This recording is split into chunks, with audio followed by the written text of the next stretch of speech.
There's rumored to be more than one. Wow. Um, wow. There are several. And these are, this is strange, portals. Hmm. Portals? So there are several, and these are portals to... We're back. We're going to continue our conversation about the 10 Commandments. We've gotten the first 4. And we're going to get the next few from Jesus. Joining us is Miss Constance Fay. She's our psychic medium. She calls herself a soul communicator because consciousness is one being and she can tap into any variation of that. And stick around to the end of this video because we will be discussing additional arcs, whether they exist, what they are. And if you haven't checked out our part 1 of this series, we discussed the original arc that holds the tablets, the 10 Commandments of Moses, if that's true, if that's legend. So check out that video. Number 5, are you willing or ready to give us, a few more? I think you said you would do it in 3 separate videos, a few more than the last few. And he says, yes. This one is a big one. It is all about responsibility.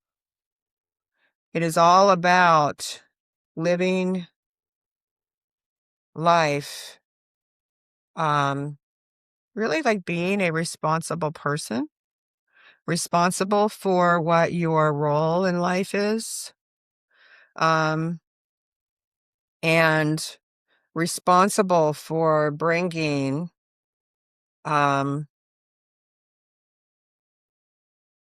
conscious awareness of God and supporting that, helping to impart that to each other, your children, your community, the neighbors, your parents, your family, anyone that's, a part of your life, family, friends. It's your responsibility to wake up and help others do the same. So it's conscious awareness of what you're here for. And what you're all here for is to become aware of who you really are and aligning yourself with God's awareness. So you could say that being responsible is like number 5, but I will kind of like do maybe A, B, C, D or something to clarify. Being responsible person that always seeks to enhance or enliven and enlighten who you're responsible for, who you're supporting. Again, is family, your parents, your children, your friends, people in the community, the neighborhood. It could be even for some people, maybe they have the role or ability to help a whole state or country or something. But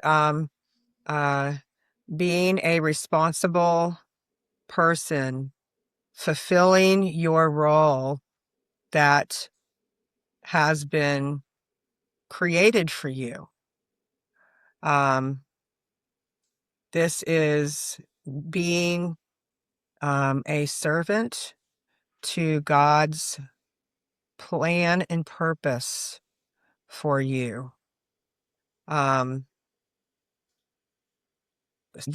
purpose, your responsibility for the role that we're in is to do it well, do it rightly, do it with integrity, and take it maybe to heart, take it to honor that, be responsible for the role that you have to help others become consciously aware of God and God's awareness and their own awareness, aligning with that. Do you get maybe the exact title or the exact, few words or first sentence? What do you get from that?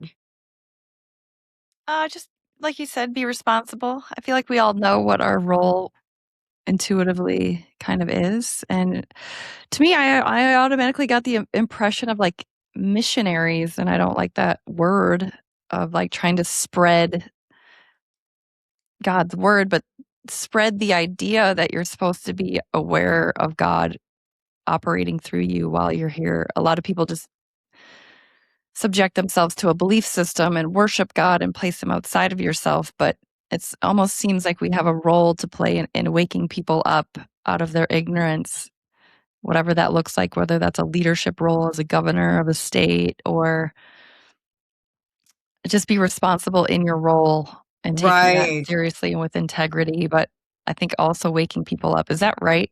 Am I hearing That's that clearly? yeah, yes. To spread, the light of Christ to each other. Um, have the conscious awareness, the goal that we're consciously aware of, um, to be to be the light for others and to bring the light, love and light to others, to spread this, to share this, to support this. It is your responsibility, each and every one of you, to bring peace on earth again and an enlightened society where you are all living from the awareness of your soul. You're not living like a dormant, dead walking zombie that's like reduced or suppressed awareness, suppressed, joy, the inner joy that's in all of us that gets very suppressed. Like not being our capacity. Yeah, makes So sense. yeah, like it So that makes was A. Is there a B or a C? um um be responsible, be a good influence, be um of the light, like loving, kind, caring, giving, forgiving, non-judgmental, supportive, helping, my qualities, expressing the love that you are, that we all are. So you're expressing that, you're giving that, you're, experiencing that consciously. Um, and also, also for God, you're also consciously doing your role for God also, like in service and devotion and love to God. So it is for all of our brothers and sisters, but it's also for God. It brings um, completeness, fulfillment, like an esteem, like self-love and an esteem for ourselves that you are in your role doing rightly and well and good. And it brings a fulfillment, a satisfaction, a gratification, a um, self-love even. So, I like that. He said, be the light and bring the light. hmm, So yeah, with great power comes great responsibility. right. Yes, you're right. Yeah, so we have to be mindful of always being God conscious and acting like he would in our actions and deeds and words. So got it. So that's number 5. And I guess that is a big one. It's a lot to think on that, but like, It takes a lot of conscious, like, mindfulness to be always in that state, always staying conscious of how we're acting, and are we bringing the love, and are we being the love? God, so well recap, Stacy. Yes. And are we living our life every moment with integrity? Where, I'm adding these words, but where God would be happy with us or proud of us, or we would be of ourselves because we just have this instinctive knowing of sometimes you can maybe do something and then you feel bad and it reduces ourselves. And we know that, like, I didn't do something right, or And then if we do the opposite, it does. It builds our esteem and self-love, and like you were living life rightly. We're living life pleasing God. And I think that probably Yeah, fills there's us a up with a beautiful feeling. I don't know the word for it, but no, that's a perfect description of, like, I would say there is a feeling that comes with it. yeah, When you've done something that isn't to the highest good for yourself or for another person. yeah, There's a feeling, and when you feel good, you did something right, you naturally feel more of God's energies, which are positive, they're joy-based, they're unconditional loving, and then you attract more experiences that make you feel more like that. So right. it's pretty simple. Like, if everybody said the secret to the universe is love more, I think they'd be like, "Oh, that's it?" Yeah, you're But it right. really is. But this one, he says, how funny. Not expecting this is one of the 10 commandments. And this is what, number 6? He says, you must have fun. Aw. You must have a joy that you do, that you actually do, where that is a priority in your life.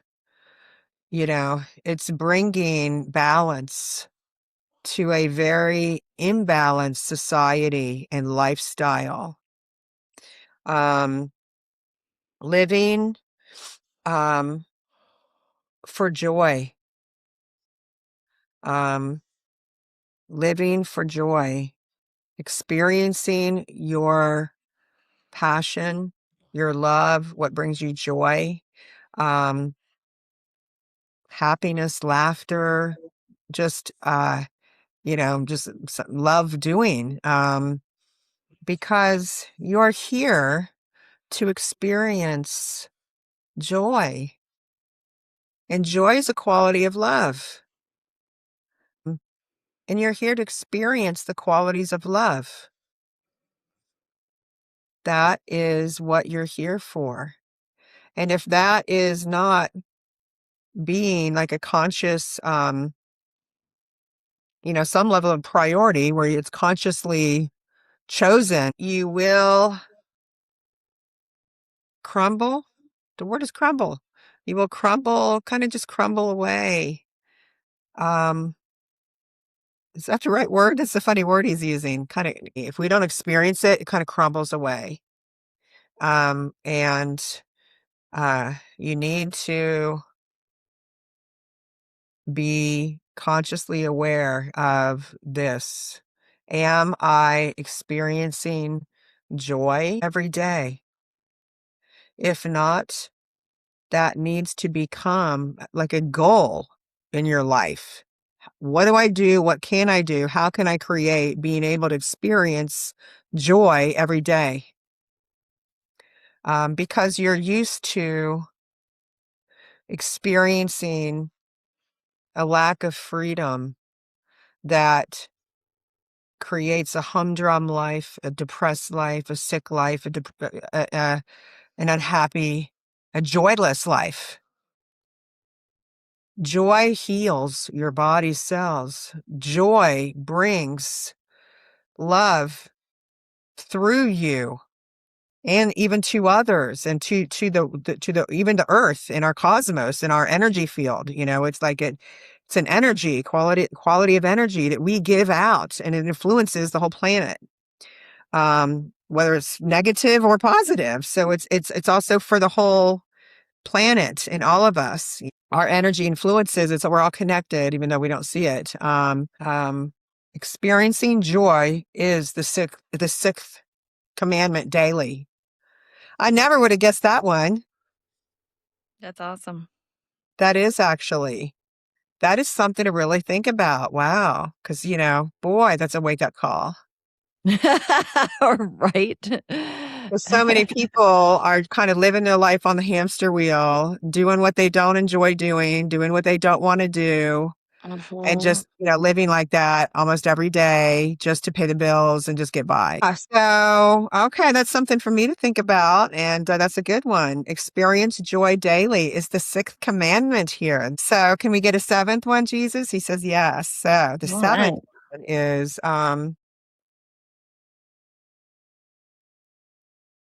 make nothing and no one, nothing and no one, before, God. Like, don't make anything or anyone before God. Make God always your go-to. He says your go-to for this word, for happiness, like true, deep happiness. He's not using the word seek, but I think he's like meaning that, right? Like seek God to bring you the inner happiness inside that no one and nothing can give us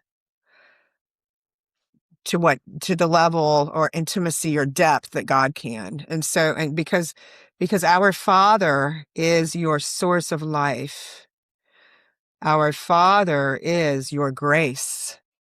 Our Father is controlling every minute detail in existence simultaneously. God is for good, is always for goodness, for all. In every situation is always for good. So we want to stay in tune with that and connected with that, where that is our number one go-to. Not our partner or a future girlfriend or boyfriend or more money or status or job or having a savings account, a certain amount that will give me the security I need. You could think about a million different ways for this, but like, do, um, uh, do you, maybe this may be a question for some, do you unconsciously make something out there or someone out there in our external life in the material being responsible for your inner happiness? So have inner happiness by God and knowing that and living that and making that just the number one, like because everything and everyone in the material world and our physical world is always changing and will always disappoint you if you're relying on it or someone to give you that inner happiness. You must always have God as your number one go-to for happiness. So, wow. So how would you word that one, number 7? Make nothing and no one before God. How do you do that on a daily basis? Where we make you number one always, or is it just make sure that we don't make someone or something else more important than God, or we're looking to something or someone else to fill us inside? So is that kind of what it is? Yes, yes, yes. And it absolutely includes following the teachings in our courses. These teachings are, given freely for everyone, and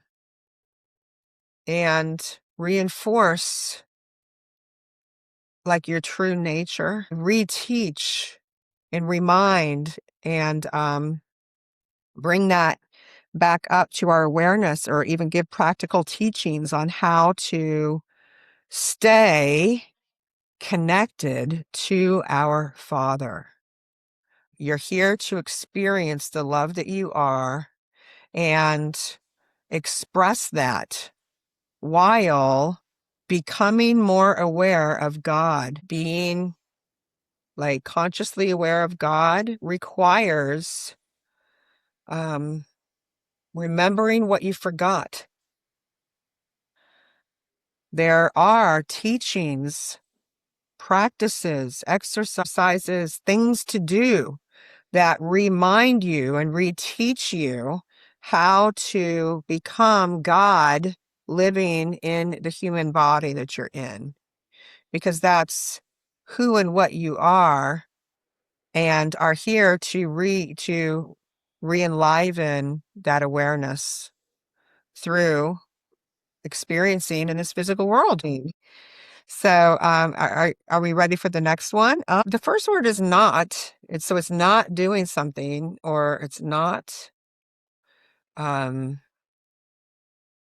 Oh, not excusing.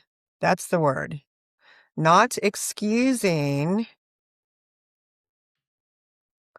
anything that harms another being, animal, person, like a being. Um, you know, boy, that could be something we could ask a lot of questions about, probably, huh? But so Yeah. we're not excusing anything that harms another being, animal, or person. Is that right? That's interesting. Hmm. Any additional comments on that? Yeah. My mind's already thinking about that. So, I could think of a lot of situations. Can you give us some examples or elaborate further, Jesus, on this? Um, when you allow another being to be harmed, you're taking on that being's suffering, and you will experience that person's suffering or that animal's suffering at some time. You're creating karma for yourself. Um, and God, wow, I've never heard him say this ever. He said, and God does test you. I thought that was a very religious Christian thing. And I'm like, God doesn't operate like that. It's just, that's not how God operates, where he just, tests you to see, oh, are you going to do a good thing or a right thing? So, wow, I'm shocked he says this. So, but God does like test us. When you say God does test you, can you elaborate on that? Does Please. he really? Like consciously, like a being, like test somebody? Oh, how is my child going to behave with this situation? I mean, is it like that? He says, almost. God already knows what you're going to do, Connie, but wants you to learn for yourself what's needed so you can become more loving and caring and become more like me, meaning Jesus, of course. You all are in the process of becoming Christed. Your individual self that you are, but, with God's awareness, God's heart, God's love, God's wisdom, God's perfection. So when you are given opportunities to not allow or excuse the harming of another being, know that you are being given that opportunity not only to maybe help that being or those beings or a situation or whatever that maybe does bring harm to other beings and help those beings that would be involved, but it's so you can um, experience more of the love that you are. Um, you're becoming more unity consciousness, unity awareness, or union. Like you cannot allow or quote excuse the harming of another being if you have the awareness that you are that being also.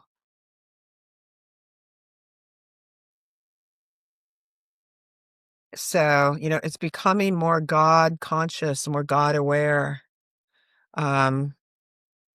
So, wow. Okay, what's the difference between not excusing something and not allowing it? Yeah. What's the difference Yeah. between where's the line between excusing and allowing? Yeah. Good question. Um, care, like just simply care about the suffering of other beings and do what you can do to not allow it. He says, do not excuse it and just let it be. Don't think about it. Turn the cheek. And just somehow like excuse that. Do what you can do to prevent the suffering of other beings because you are those beings as well as yourself. God is in every being. It is God that is being harmed or given suffering to your creator, our Father. You're turning a blind eye to the suffering of God and me. I am one, with all beings also. And it is never not felt or experienced by me, meaning Jesus, of course, and our Father. Um, uh, we need to love one another enough to intervene as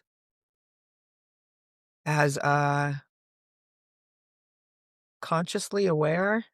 Those words don't go together in a sentence, but I guess he's meaning to just be consciously aware and intervene, in a way that we can. There's certain things we don't have power over, that's for sure. It can be supported um, by, by doing nothing, saying nothing, ignoring it. Like then that's supporting it. Mm. Um, um, do what's within your ability, what's within your power to bring more awareness to the world about how this harming is not acceptable. It's not, good. It's not godly. Yeah. So what was that? Number 8? That's number 8. We'll end on that one. Wow. That's That something to was think about with a lot of things, isn't it? that was not excusing anything that harms another being. Before that was make nothing and no one before God, and you must have fun. That was the number 6. So Wow. easy. Must have fun. And then 5 was be responsibility. Interesting. These are very good. Yeah, they are very interesting. This is very this is a Outlining it like discussion that started with the Ark of the Covenant and what was in that. Is there only one ark or are there multiple Jesus? Oh, good question then. I mean, never thought of that, but is there more than one? There's rumored to be more than one. Wow. Um, wow. There are several. And this is strange, portals. Hmm. Portals? So there are several, and these are portals to a dimension beyond Earth, where you can actually enter the dimension of like your soul, like a soul dimension that's it's all divine, it's all loving. Like on Earth, there's good and evil, there's hot and cold, there's duality. Um, and you experience like as much on one end, then you can experience as much on the other end. Um, and that's how Earth exists, duality. Um, and in the soul realm, he's calling it like the soul realm, which is like another dimension. It's all loving. It's all like godly. Do you like go in it and then you're all of a sudden you're in the soul realm where there's like angels and loving beings and even you, Jesus, and other spiritual masters that are enlightened, all loving God conscious beings? Yeah, explain how And he this says, works. yes. Says exactly. Yes. You go in the box. I mean, do you literally go in it? Because I remember him saying that the first one is just like he said, it's a bag of rocks, basically, or a box of rocks. It's just rocks with obviously important teachings on there. It's the 10 Commandments, but it's the power comes from applying them into your life. Is that right? Isn't that kind of what he said? Mm-hmm. So that's where the Precisely. power comes from. So, but it sounds like these are maybe different what you're referring to, Jesus. So like, what is this exactly? Um, what Guy is asking? Is Guy asking that? He made a comment, and I'm just going Yeah. off the top of my head, but yes, he basically said like there's more than one. One of them was supposed to be in Ethiopia, according to author Graham Hancock, because I think he talked that they even have a guard posted there 24/7, and they die after about 7 years, and they still have volunteers that like want to do this, even though there's guaranteed death at the end. Why do they die? Well, that's whatever this energy is, possibly radiation poisoning. I was gonna know, is that an arc that they're guarding, and is it a byproduct of having this interdimensional ability? Jesus, Yeah. So what are these? Because it's not going to be more of the 10 Commandments, but maybe other quote arcs or whatever. Like, right? Is it what just an are they energy exactly? portal? Several. And you say that they're like portals to a higher dimension. So how does that work? Um, is a portal in the ground and it um creates a space. No, a spacelessness. What is this word? No, it creates a source. All right, it creates like a source. It creates like a source of entry into another realm um where there's no blockages, like physical blockages. Like it could be the ground or trees or a mountain or a building. I mean, anything like physical matter. It's like you're able to bypass physical matter or like there's an opening. Yeah, and it's these areas are instilled by these are actually instilled by extraterrestrial beings. And they've been there a long time. And also by some humans. Also, some humans did this as well, or did some of these, or partook in it, participated, and um, created it for the good of mankind, created the ability to go to, uh, uh, is it creating? Go to dimension. It just means like a higher dimension. Yes, there are um, many of these actually in the air, in the cosmos.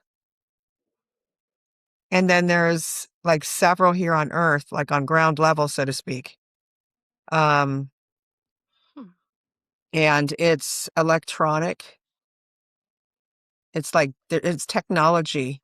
It's electronic or something. It is created by ETs, but I think some were created by humans, like more advanced humans than we are, obviously.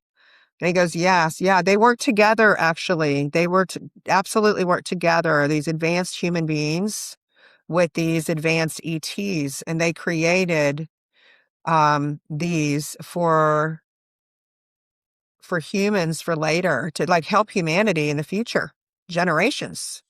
Um, this is being protected because it's not able to be, like penetrated rightly yet.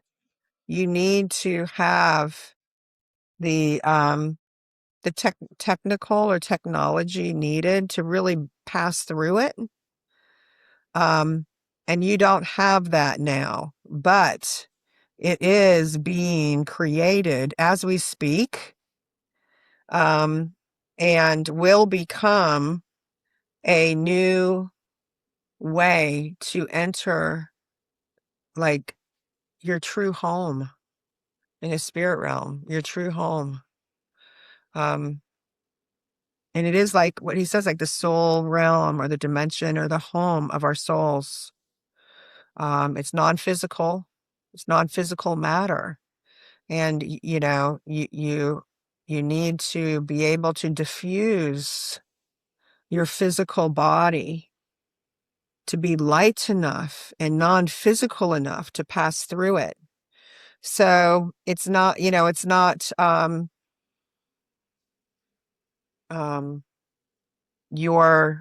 it's not your ability right now. It's not within our ability right now to like utilize it. But it will become more heard about, learned about, coming up a little later.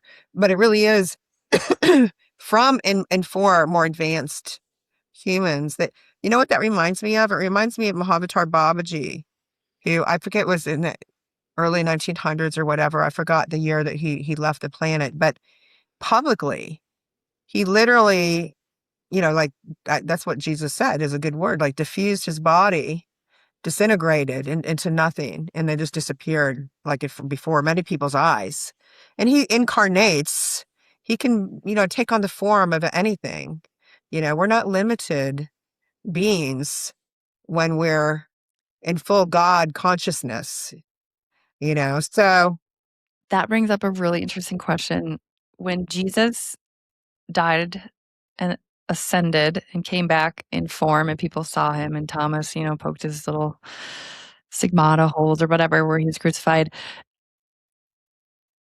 Did he do that? Did he ascend with his body or does he have bones left somewhere? Oh, it's a good question. Good question. Yeah. Yeah. Like, did your bones, your physical bones, continue to stay here on earth after you left Jesus? Oh, how interesting. An instant, no. But then I thought, wasn't that talked about before? About his bones or something? Or something. Yeah, there was a tomb of Jesus they believe was found. His were missing, but they have like these bone boxes. I forgot what they're called. It was definitely no, because I thought, oh, really? So I thought no. No, no, and So no. he ascended with his body. Okay. Wow. So I just want to confirm that, Jesus. Really? I thought it was not that way. So when your spirit, your soul left your body, when you left your body, Jesus, um, your physical body did not stay, because didn't some of the disciples see his body laying there, but he was dead? Well, they put him in the tomb, closed the tomb up. 3 days later, he came, ascended and was seen again. And then I was just wondering if that whole story was true. Yeah. If Is that he, story true? And then you came back and, obviously incarnated or came back in your body, and for them to see you. And he says, yes, they needed to know there's no such thing as death. There's no such thing as death. The body is a temporary shell you're experiencing in. It's a way to experience in this physical reality. You're not your shell. You're the soul that inhabits it. there's no such thing as death. I was teaching that or showing that, maybe intentionally showing that. So we're a container. The human body's a container, and it's a container for soul. Can Yeah. souls be harvested? Ooh.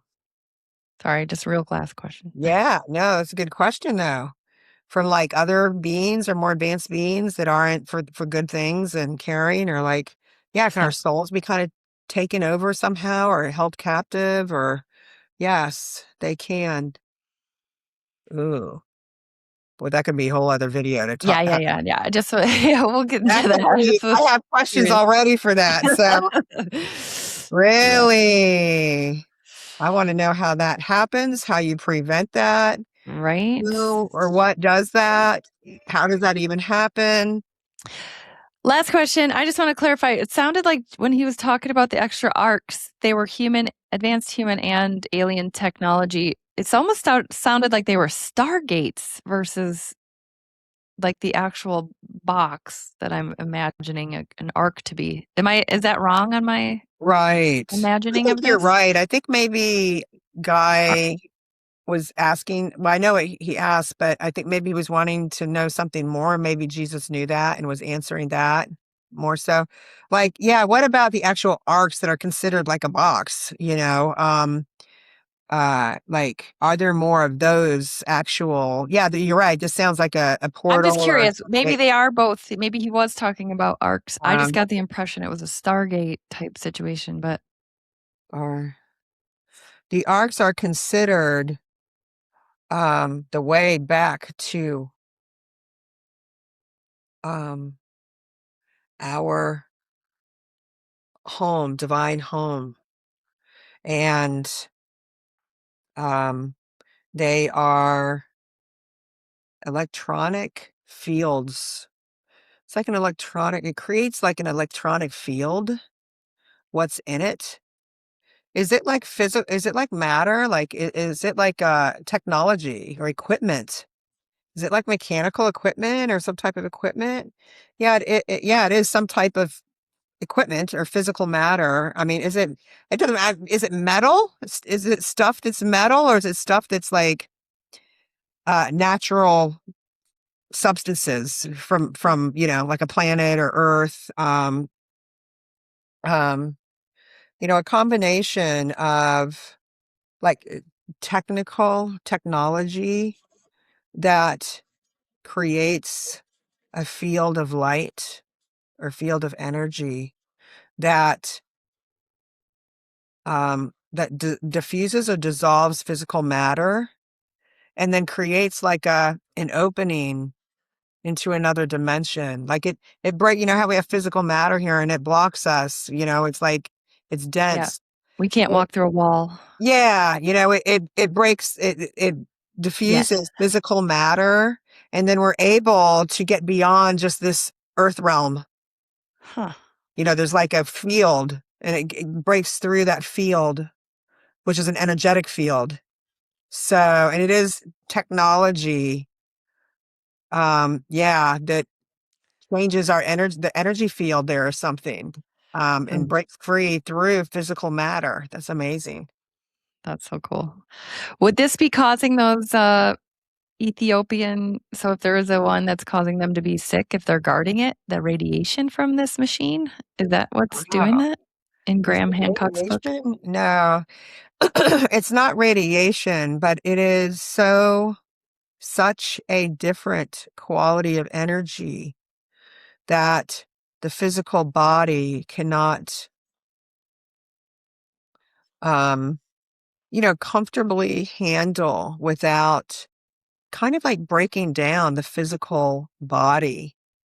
Like it kind of, Wow. makes physical matter more light and invisible. It kind of breaks down and diffuses, so to speak, the body or any physical matter.